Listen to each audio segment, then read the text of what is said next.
Hi there everyone, it's me again Manje and welcome to another mini vlog.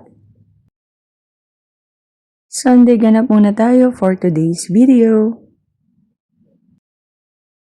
So as you can see, nandito ako ngayon kumakain. Nandito ako sa Baltazar Cafe. Walking distance cafe lang siya mula dun sa simbahan ng Lian. So umorder lang ako ng isang ham and cheese croissant, isang banana and Nutella waffle at isang iced latte. So, dahil may helmet, ibig sabihin lang no, nakamotor ako. Ngayong araw na to, ito pa lang yung padalawang beses ko na mag-dine-in dito sa cafe na to. Yung unang beses ay kasama ko yung tatlong kaibigan ko nung college. Na kaibigan ko pa rin hanggang ngayon na teachers na kami. Yung unang order ko nung pumunta kami dito noon, last year, ay isang lasagna tsaka isang strawberry frap. Meron pa akong isang order na nakalimutan ko na. And masarap din naman yung food. Tapos ngayon, ang in-order ko nga yun ngang ham and cheese, croissant, tsaka itong waffle. So, first time kong makatikim ng croissant. And ang sarap pala niya. Madalas kapag sumisimba ako kapag Sunday, di na ako makain ng almusal sa bahay dahil late ako nagigising. Kaya nagmamadali na ako, iniisip ko na lang maka-attend ako ng mass. And after mass, saka na lang ako kakain. Marami namang kainan na malapit na pwede kong kainan after ng mass. Kaya ganun lang yung nagiging routine ko every Sunday mass.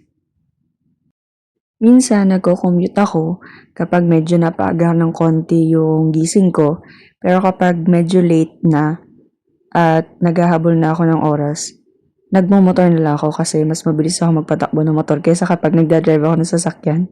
Kaya madalas motor yung ginagamit ko para umabot ako sa oras.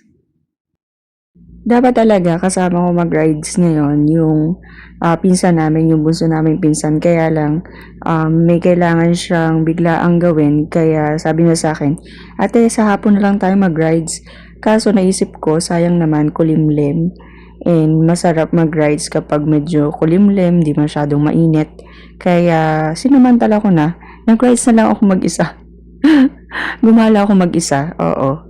So yon. Tapos eto naman na nagbi-video ako habang tumatakbo yung motor, minake sure ko naman muna na wala akong kasalubong and wala sa likod ko bago ko kunan ng video. So bago naman ako mag-video ng mga ganyan, sinisigurado ko muna na safe. Kasi safety first naman lagi dahil alam naman natin na ang pagsakay ng motor ay napaka-risking gawin and prone sa accident. So, as much as possible, I try my best na maging safe palagi. So, nung natuto ko magmotor and nakakapag-rides na rin ako pagkasama ko yung mga barkada ko or yung mga pinsan ko or ako lang mag-isa. So, doon ko naintindihan yung husband ko kung bakit gustong-gusto niya palagi nagmumotor. Masaya siyang gawin and it gives you some sort of therapy. Parang ganun. And finally, nakauwi na rin ako ng bahay. So, lunch na rin nung nakauwi ako. So, yun lang. That's all for today. Kindly like, follow, and share. Bye!